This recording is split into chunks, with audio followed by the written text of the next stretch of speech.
Hello, everybody, and welcome to the Quantum Leadership Conference.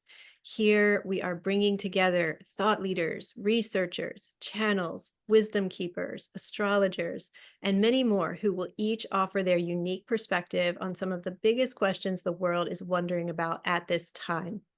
Questions like, why is everything breaking down? When will the breakthrough arrive? And what kind of leadership will it take to uplift and empower humanity as a global collective to thrive in joy and abundance on the other side of these great changes? To all of you who are listening in, who are attending this gathering, remember that you are a next level leader. You are here to help in creating the brightest possibilities for the future of humanity. I am Jocelyn Starfeather, and I'll be your guide and your host for the Quantum Leadership Conference. And today I am just delighted to be here with Keone Hanalei. Hi, Keone. Welcome. Thank you so much for being a part of this event. Aloha. I'm so glad to be part of this event. And what an inspirational intro, Jocelyn. That like invigorated me. Yes, it's such a powerful topic at this time. It really is. So thank you. So let me introduce you, Keone, to everybody who may not know about your work yet. Keone Hanalei is a descendant of the Mū people, the inhabitants of the northwestern Hawaiian Islands before the migration of the Polynesians. Now, I'm going to do my best at pronouncing the Hawaiian names, so I hope I will do pretty well. So, through the lines of Kamakee and Oulu on his maternal grandmother's line, and Lanohiwa and Mahat on his maternal grandfather's line. Keone's ohana, or family, is considered Kahiko ohana, old original families of Maui. His maternal grandfather's line spans 1,017 generations. It is from this familial line that Keone accesses the archaic and prehistoric doctrines of Mū and ancient Hawaii. His maternal grandmother was a well-known Makaula mystic on the island of Maui. Keone was fortunate to become adopted by her upon birth, and he spent the first 5 years of his life immersed in ancient practice and mysticism. Keone is just one of only a handful of practitioners who have access to and are willing to share this ancient archaic knowledge, or pre-flood Ike, Ike being the word for knowledge. Fern medicine, emotional intelligence, is one aspect of this Ike which Keone currently shares. Keone is also versed in ancient primal, meditative, and movement practices such as Ulu, which incite cellular memory, DNA activation, and the comprehension of familial and lineal wisdom through the reading of the spinal cord. So, Keone, your topic for today is, and tell me if I'm pronouncing this word correctly, the Alaka'i, leadership according to the Mū-Hawaiians. And I am so excited to explore this topic with you because this ancient lineage and your ancestral lineage and what it says about our leadership and what we need to know about today to go forward feels so important.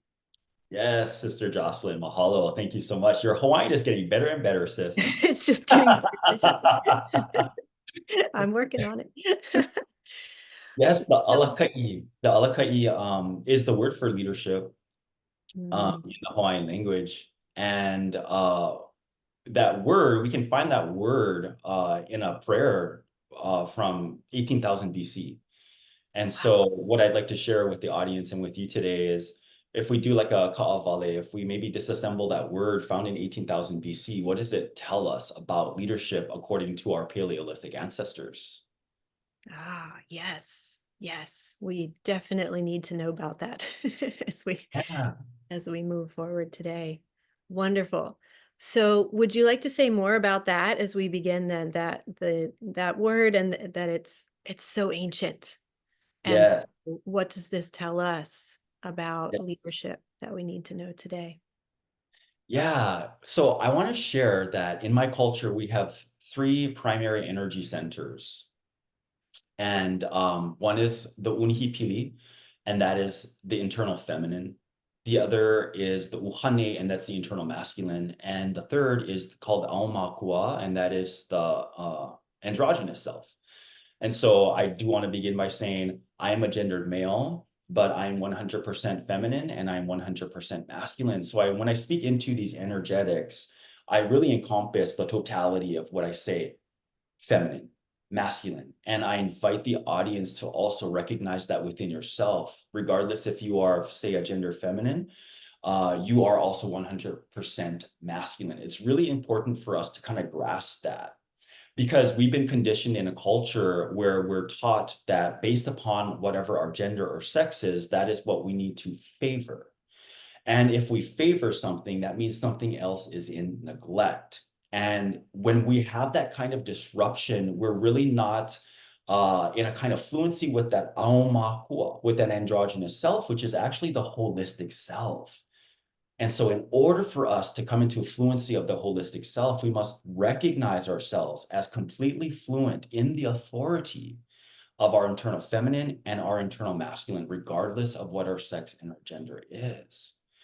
And so within those three energy centers, that leadership, that Alaka'i, we actually find that in the feminine, which is very interesting to me, because in what we call, I suppose, patriarchy has a different definition of leadership. And perhaps we can just begin there, just so that we can maybe apply some attention to what the narrative is right now. And maybe I'll open this up with you, Jocelyn. In patriarchy, what would a definition of leadership be, do you think? Yes, this is such a great line of inquiry to go right into, is what is the definition of leadership? Yeah. So in patriarchy, wow. Well, it's the one who in some form has the most power, I would say, so that they can control others. So whether that's physical power or, like mental, psychological power or political power, could be the power of having more bombs than the other one in our world today, right? That's seen as a quality of leadership, which we can see where that goes way off track really quickly. Right, right.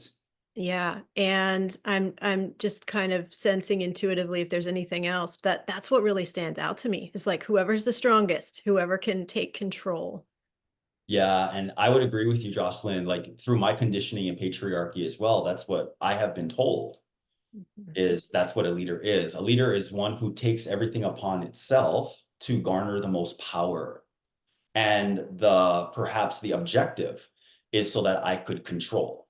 I can be in control. But when we go into feminine leadership and we go into this prayer, and prayer, which is called kulike, it's a greeting that we greet one another with, that comes from 18,000 BC, and it speaks into these centers, and it speaks a lot about leadership with the feminine. And so if we reorient ourselves and just have a conversation about what it truly means with feminine leadership, I want to bring up the word, and maybe I'll ask your feedback, Jocelyn. But the word that comes through with feminine leadership is delegation. Mm. Delegation. This seems to be the most important thing. It's like the capstone of leadership is this thing called delegation. And what comes through for you when we even, begin to explore that word, delegation? Yeah, that's interesting because I have maybe two different concepts of that word, right? If you're bringing it up in the way of feminine leadership, I am seeing the women in the red tent connected to the earth and like receiving the vision and Mm, then sharing with others how that needs to be carried out and how others can help. Right. yeah. That's like download that I got about that. Now in delegation in like entrepreneurship or in the corporate world, that would be very different, right? That would be like this person handing tasks over to that person and who knows who has the vision. Yeah. Well, one thing about delegation, especially with the pieces that you shared too, it has a lot to do with diplomacy. Mm. And I feel in patriarchy, we don't have a grasp on diplomacy because we're not honoring the feminine. It's truly the feminine that governs diplomacy. This is why the feminine, we intuitively know the feminine governs community. It's the feminine that gathers the people. And so this delegation will reorient us into what is proper diplomacy. One thing I do love about what you shared about that second part about, perhaps assigning people, right, roles or responsibilities, that is in a way delegation, of course, but not without proper debate first. Even in today's standards, when I feel into what has patriarchy defined debate, it's like argument, right? It's a competition, right? Comparisons. That's what debate has turned into, when really debate is about ensuring that everyone is showing up in equal authority. And so the way that a true delegation would go, and I'm speaking on behalf of 20,000 years ago in 18,000 BC, and this is what we would call a true ho'oponopono circle. Now, the ho'oponopono that is shared today, it's missing pieces. So perhaps, I'll kind of reorient what true ho'oponopono is, or kahiko ho'oponopono, ancient ho'oponopono. But everyone in a ho'oponopono circle, the first thing we would do, we would not ask for forgiveness. That is not the first thing we do. The first thing we do is we proclaim who we are. Who we are. We proclaim who we are and what our greatest quality is, because that is what we will ensure will be our contribution. And so that is the very first thing we do. Now, feel it like this. When we come into proper debate such as that, and everyone is making their proclamation of their greatest potential, their greatest contribution, that's how we then delegate the people. And notice that that assignment is now consensual. The feminine governs consent. That's the law of the feminine. The law of the masculine, this is in Mū culture, okay? The law of the masculine is do no harm. And that's always very interesting to me, because the masculine law is prevalent in today's times. That's the Hippocratic Oath. So the masculine law is present, but the feminine law of consent, where is that?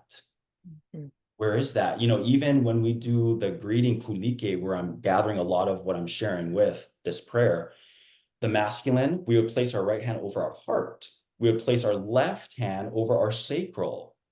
We do this a lot in court, in school. Why aren't we doing that? So the feminine is completely dismissed.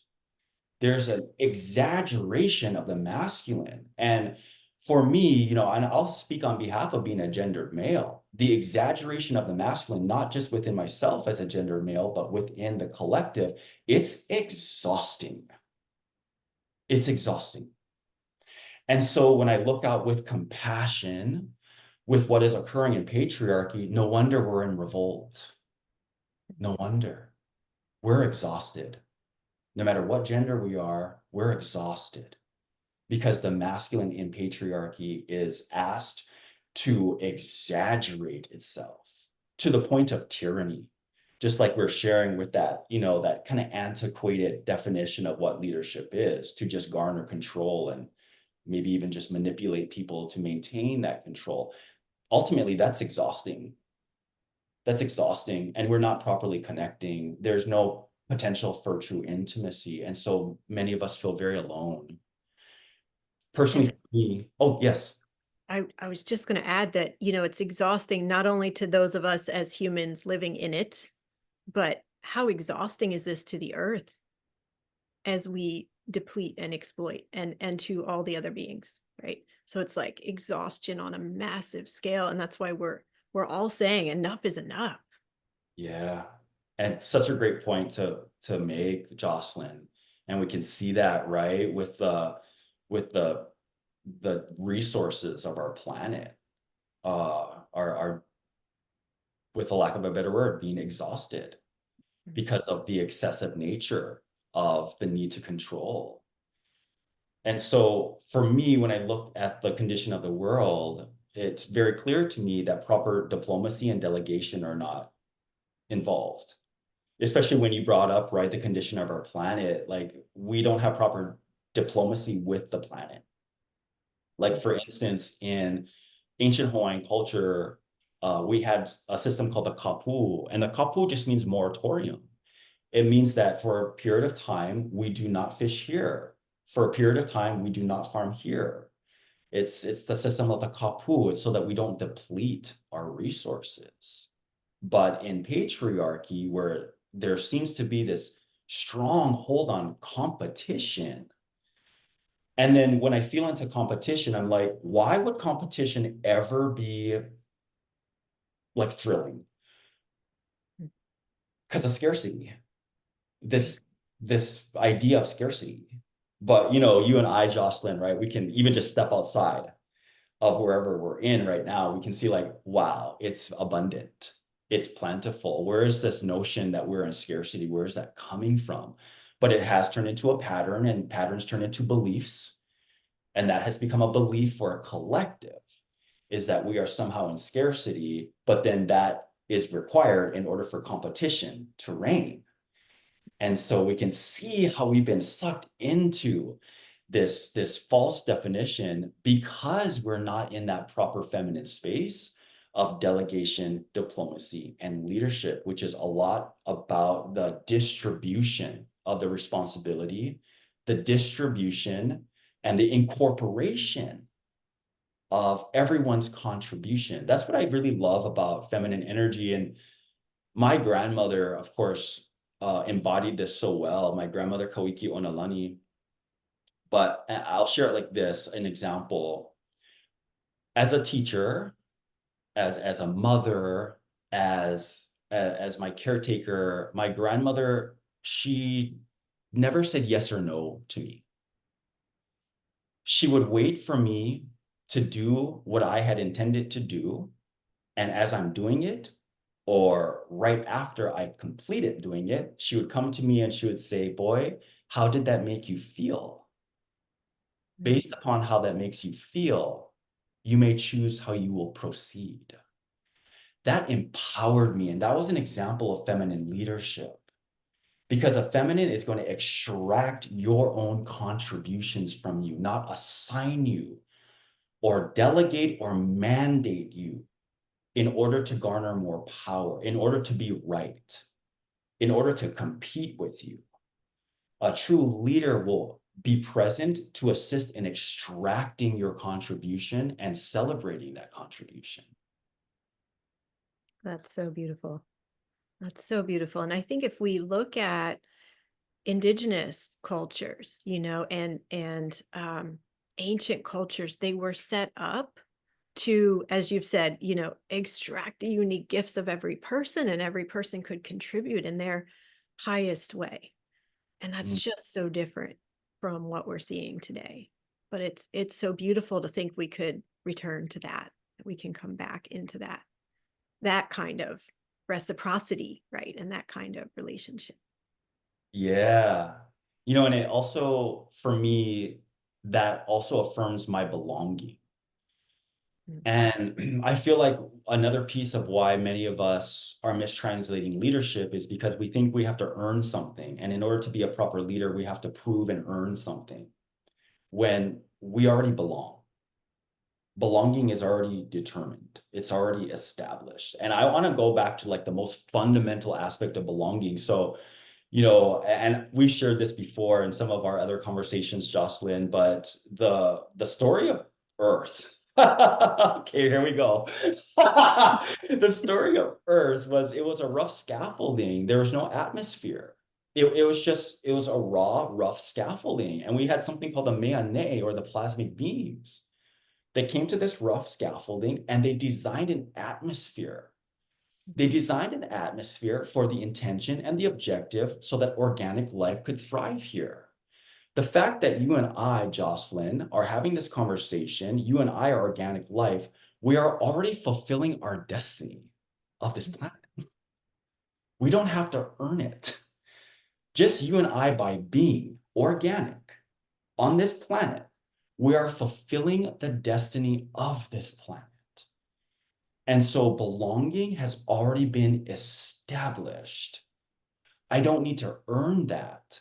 I could participate in it, but I don't need to earn it. And I feel like that's where we could come in and maybe do, like, I'll say like this, like, rescue patriarchy, because it doesn't deserve to be abandoned. We've been resourcing it for so long, right? But to rescue patriarchy by affirm that it belongs. We all belong. right? And then within that belonging and the awareness of that belonging, we all make that great pivot. The pivot's important because that's what's going to take us back into feminine, because the feminine must discern. Masculine patriarchy reacts. The unfortunate thing about reacting is that I'm only going to have access to the bare minimum. That's the nature of reaction. Feminine diplomacy, delegation, that pivot, we discern.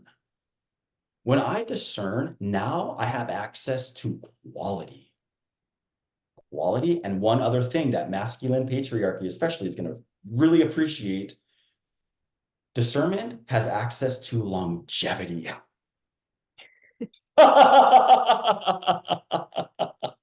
Yeah, absolutely.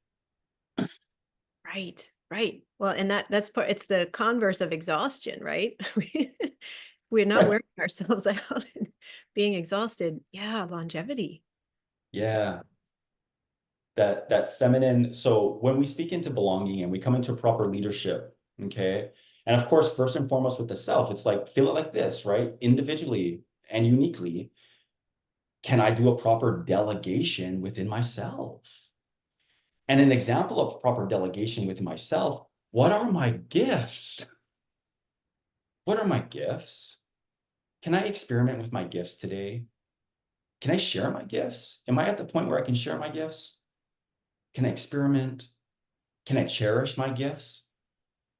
Can I stand with my gifts? Right? Especially in the face of incredible scrutiny and ridicule. I love one of your talks you had with Heather Ensworth, where you said, you're probably going to be weird. And is that weirdness going to prevent you from continuing to offer your contribution? As much as you deserve to give your contribution, we deserve to receive it. Right? So even when in the face of challenge and ridicule and scrutiny, are we still going to show up? That can only be accomplished if you do a proper delegation within yourself. Can you mother yourself is what I'm saying. And this was like life-changing for me, Jocelyn. I also know your story, Jocelyn. So I know that there was a mothering that happened within you as well, right? You and I had a very similar story about living almost exclusively in patriarchy. Mhm. Almost exclusively in patriarchy, but that was the pattern. We were just doing the pattern, right? And then no matter how well we did the pattern, we're like, why do I feel so unfulfilled? That's for sure. Yes. Why does my soul feel empty in this world? Right, right. There's so much embellishments that I have designed, but yet I still feel empty. Mhm. Feminine was not there. And so we got to come back into leadership, feminine leadership, which is that delegation. We got to delegate ourselves. Now I'm going to fulfill myself. I'm not going to take the instructions from the exterior conditions, which tells me you need to do X, Y, and Z in order to be successful. You need to do X, Y, and Z in order to be a applicable person. And all those other things that you and I, well, I'll just speak on myself for now, what I have done, but never felt fulfilled, never felt that true joy until I mothered myself, a true delegation within myself. I came into leadership within myself. I know my gifts. I will apply it here today if I so choose to, if I consent to. I will engage with this, with these people today, with this place today, with my gift, if I so choose to. That's mother energy. You know, the first thing a mother does is celebrate the child.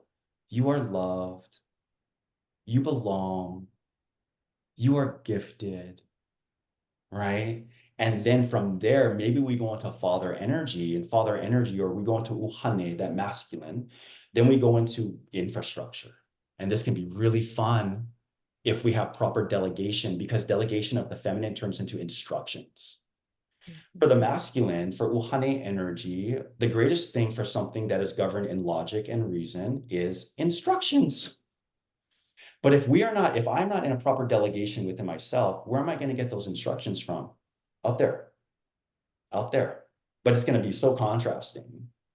I'm going to have to be so many different people for so many different people and places, to the point of exhaustion, until I'm just going to take instructions from my own feminine, from my sense of belonging, the keeper of my gifts, and then follow through with that on a daily basis. And this was life-changing for me as well. And this is what I feel a true leader will experience is when I was in that pattern of trying to satisfy what the external conditions preferred and then sometimes demanded of me, right? Always feeling like, gosh, I gotta adapt today. First thing, wake up in the morning, be like, okay, how am I gonna have to adapt? All right, we can do this. We're gonna have to adapt to the world. It was only when I finally dropped into my feminine by way of mothering myself that I heard the voice of my feminine. And she said, just like this very wise oracle teacher, she says, Keoni, you do realize that the world also gets to adapt to you. Mm.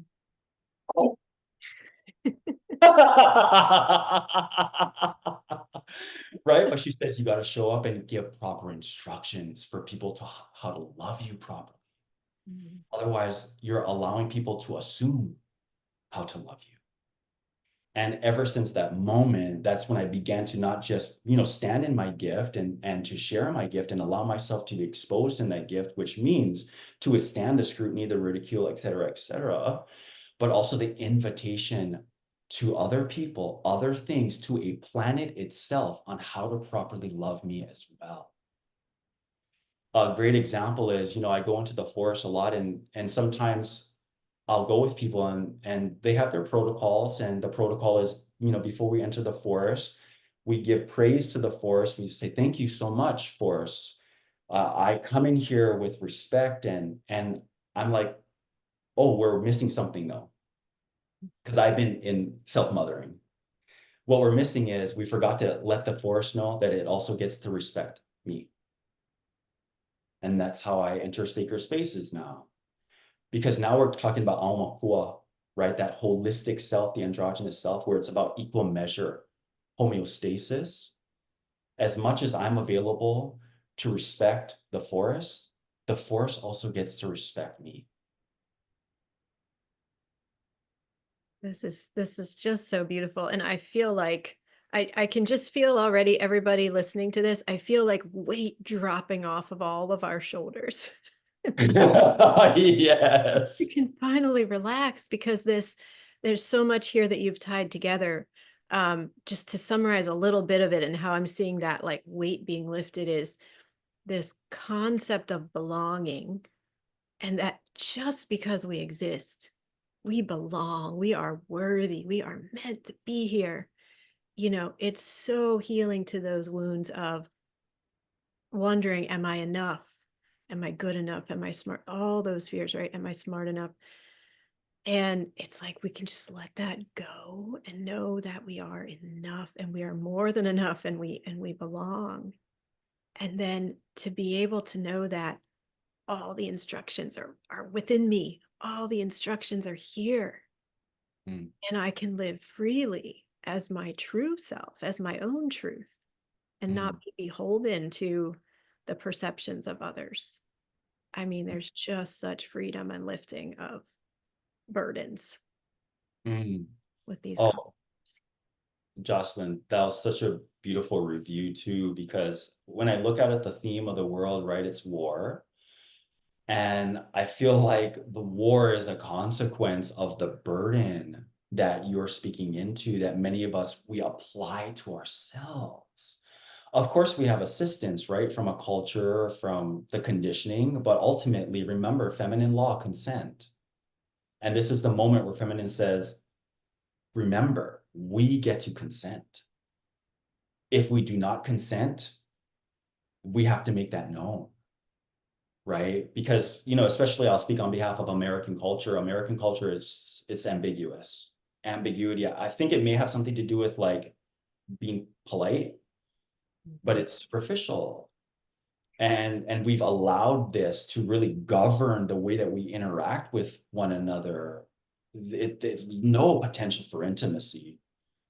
And then, the lies that are shared, when I say lies, I mean, these little lies to make sure that we're always upholding comfort. In American culture, there's something that we govern above truth itself, and that's called comfort. That's problematic. And so for you and I to be disruptors, first and foremost, to disrupt ourselves, right? I had to disrupt myself. Why am I lying? When people ask me how am I doing, why am I just saying fine when I'm having a hard time right now? Why? Right? So disrupt the self first and foremost. Like, can I just be true with myself? Can I delegate myself? This is what the feminine is going to encourage us to do. Delegate the self and then approach the collective to meet the collective in mutual delegation. And thus, we're going to really collapse that comparison and competition culture that the masculine of patriarchy is completely fascinated in. And to begin to remove ourselves from that by and by. Because patriarchy, and I want to come back to that rescue piece with patriarchy, because patriarchy is not the masculine. That is not the true masculine.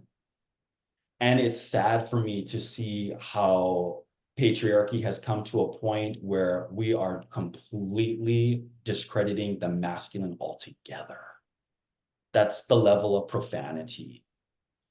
And so we, as and I love how my kupuna would share about feminine energy. They would say someone gets to make the first move, looks like it's going to be her, right? She's gonna reorient the masculine. Because ultimately the feminine holds a dream, okay? We can call that the intention, holds a dream, but without the masculine, we can't actually build an infrastructure of that. And so we need to reorient the masculine back into its divinity. First, do no harm. First, do no harm. I just want the audience to just receive that for a moment. First, do no harm. What came up, right? All the harm that we apply into ourselves, right? Attend to that. If we can attend to that, we will reorient the masculine.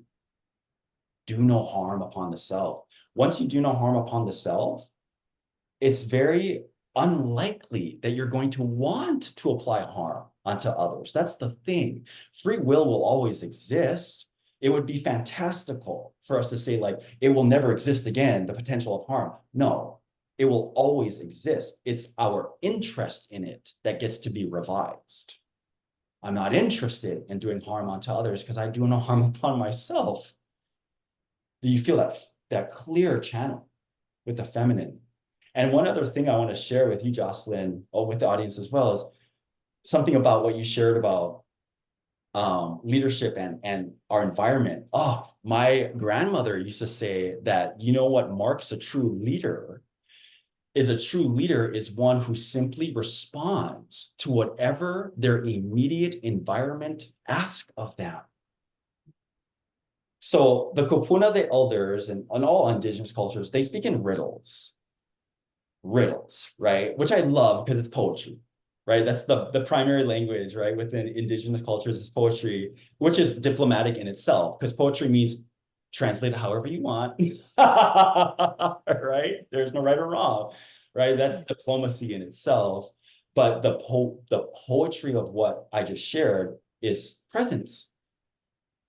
A leader is present. In patriarchy, with competition, scarcity, we're not present because we're jumping into the future. We have to predict what's going to happen next. That makes sense if we're in survival. Am I in survival right now? No. I may be uncomfortable at times or inconvenienced, but I'm not in survival. So I'm exaggerating my masculine patriarchy because I have this false idea that at every single moment of my life, I'm in a crisis. But that's not true. And it's no wonder I'm jumping into the future because I have to predict what's going to happen next. Otherwise, I'm going to be extinguished. That's how many of us function, and we're not even aware of that. Now, remember what the feminine does. Discernment. Discernment. When we come into discernment, I'm not reacting.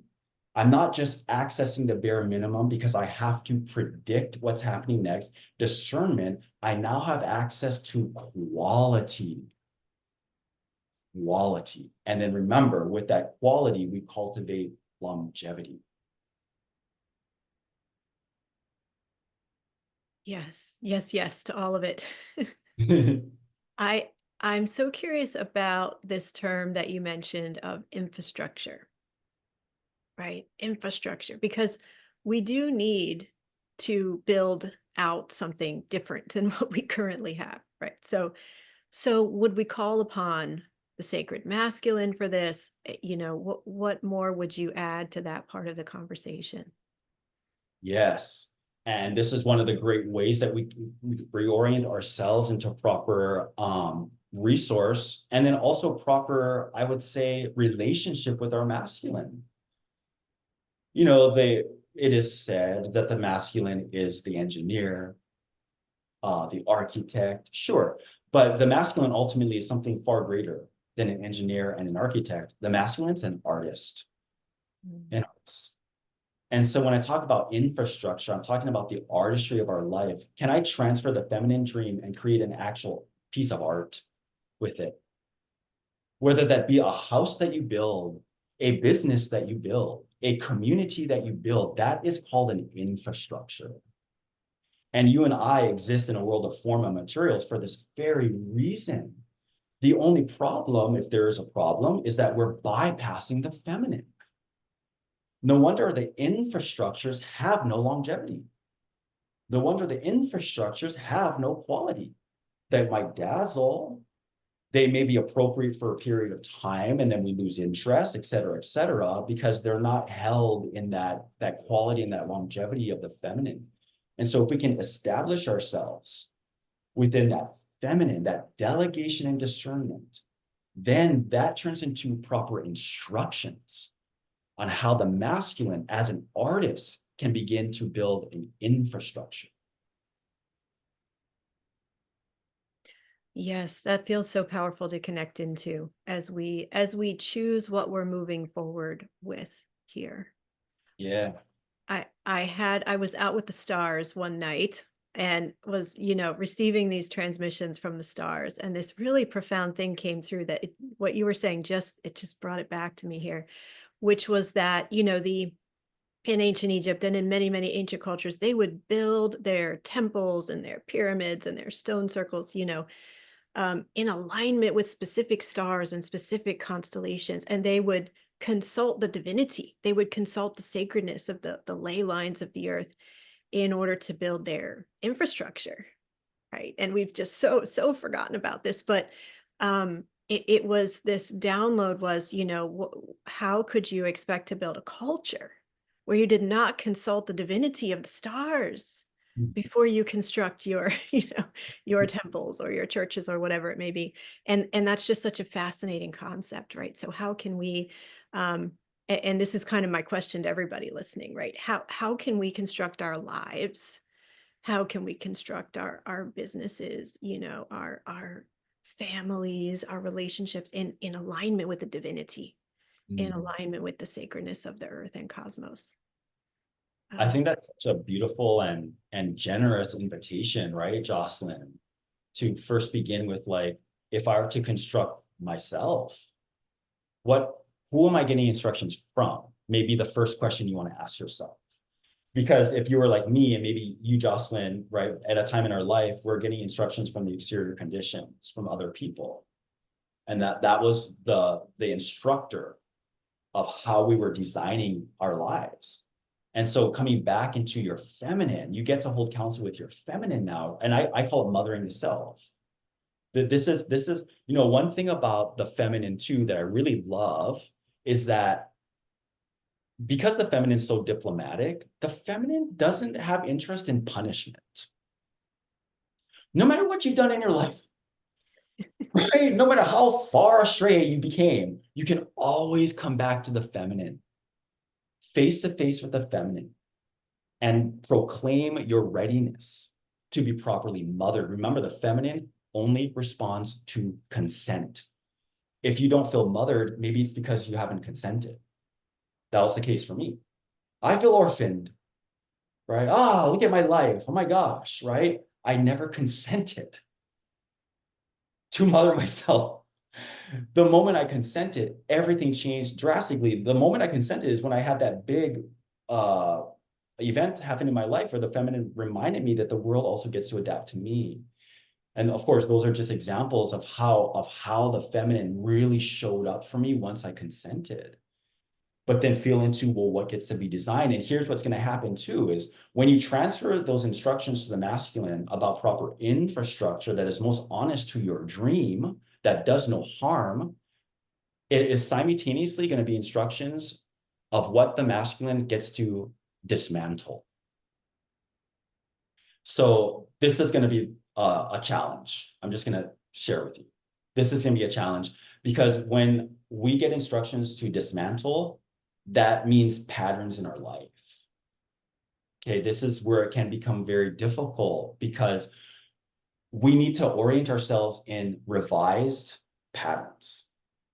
The masculine, because the masculine is governed in logic and reason and has a favor in the linear, it loves patterns. Loves patterns. In fact, anytime the masculine feels unsafe, it's going to jump in a pattern. So we need to apply different patterns for the masculine to rest in when it feels unsafe, when it feels frightened. And so the feminine is going to assist in designing those, giving the proper instructions to design those, but also to dismantle those patterns that are distracting, that are routines, right? And, you know, that comfort, right, that I was speaking into, especially in American culture, we hold comfort above truth. One thing that comfort, I would say, is a principle of comfort is familiarity. That doesn't mean it's always pleasant. We see this routinely, right, with people who have been abused through their life. They will only find comfort in abusive relationships. That is what they choose and select because that's what's familiar, and therefore that's what's comfortable. And so reorienting ourselves also means dismantling some of these patterns. Yes, so true, so true. I have a really important and interesting question for you, Keone. Um, what is the difference between leadership and power? Because I think we see them as the same thing in this patriarchal structure that we have, but in many circumstances, perhaps the quietest person in the room, or the might be the most powerful one, right? Uh, Yeah. and I think we know throughout all of human history, in for many reasons, the feminine holds such deep power, right? Yeah. I mean, power to birth new life, power to hold that vision and that dream. So, yeah, what would you say is that relationship or the difference between leadership and power? Or how do Yeah. they work together as well? Yeah. I would say in a really simplified way, leaders are channels of power because power is all about being distributed. It's not a possession. Well, and that's what patriarchy will try and tell us, that you need to possess power. You need to hoard power. It's not possible. Where that feminine energy, that leadership is a distributor of power, right? It's like a channel that comes through and it's accessible to all. It's fairly accessible to all. Yeah, I love that. That makes so much sense. And I want to share like this too, part of I would say, the disruption with us opening our hearts to the Divine Mother, to the feminine, is that, just as you shared, sister, there's something about the feminine that has been mistranslated today, and that's called volatility. But I want to share it like this: the feminine is volatile because volatility doesn't mean violence, it means it's unpredictable. It cannot be controlled. And now we feel into patriarchy. No wonder the feminine is such a threat.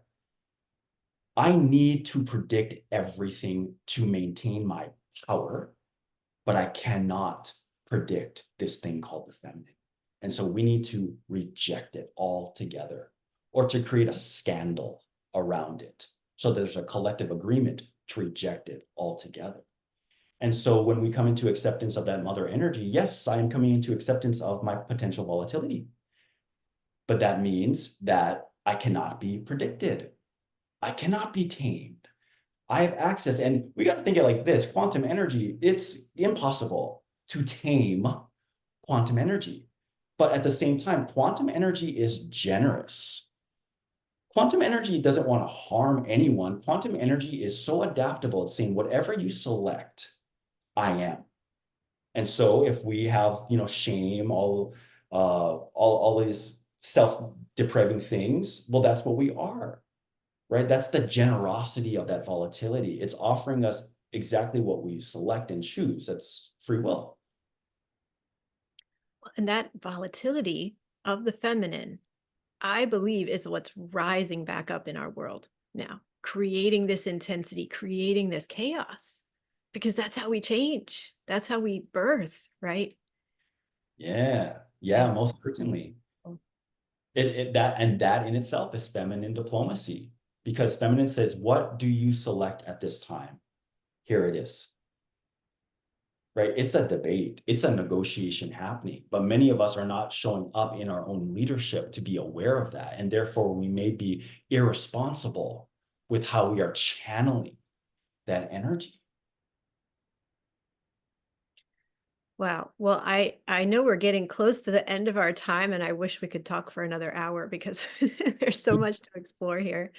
Um, do you have any final words of wisdom, or I'm thinking especially, how can people move forward in using this information? What can we um, highlight to bring into listeners' lives? Maybe that would be really powerful for them to move forward with.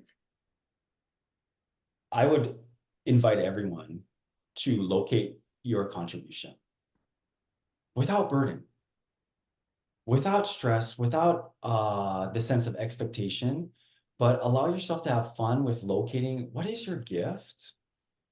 What is your contribution? Because it is therein that you will locate once again your feminine. That's how empowered your feminine is. If you want to have a conversation with your feminine, you're going to have to also locate your gift, your greatest potential. Now, just imagine what will happen when you bring that power to your internal masculine. Your internal masculine will once again admire your gift. So distracted with the gifts of others. That's why we live in fraud culture, mimicry culture. We just want to, mimic and plagiarize other people and how they're doing it because we don't have proper instructions of our own gift. When the feminine rises to the occasion and has that gift, the masculine, the focus is completely on the feminine. That's where you begin to shift into right relation. And the masculine says, if that is a gift for me, my gift to you is to build an infrastructure of that. And that's where you go into Aumakua, your holistic self. Oh, let us all all go forward with this wise advice. Thank you so much, Keone, for all that you have shared here today. It's been really profound, as always, to speak with you. And yeah, and I know you have a wonderful free gift to share with our audience, the Ulu virtual membership. So could you tell us more about that? Yes, I am offering a 5-month journey virtually. So anyone in the world is invited for this primordial movement and breathing practice called Ulu. Ulu shows up in my family's doctrines from 18,000 BC. So this is one of the oldest known human breathing and movement designs. And I'm going to take us on a 5-month journey just to become familiar with what Ulu is and even share with you some of the breathing techniques and the designs. And the objective is for us to come into fluency with our spinal cord. In the Mū culture, the spinal cord called the Iwikuamo is the Akasha. That's the Akasha. And so if we want to access cosmic knowledge, lineal knowledge, individual knowledge, it's all stored within our spinal cord. We have 33 vertebrae. There are 33 different codes. And so, joining this 5-month virtual program will just introduce you to how you can maybe perhaps come into a relationship with your spinal cord. Maybe it'll activate your own memory of how to read your own spinal cord. And all the recordings, the classes, everything is recorded. And so within the members portal, you have access to all the content, to the replays. You're not required to show up to any of the live ceremonies. And you can come and go as you wish. Amazing. This sounds so powerful. That sounds really life-changing with the breath work and the movement and how we can embody all of Yeah. that. Thank you, Keone, for offering that. And I also want to ask you, where can people find you online? Is there anything new, any new projects coming up that you want us to know about?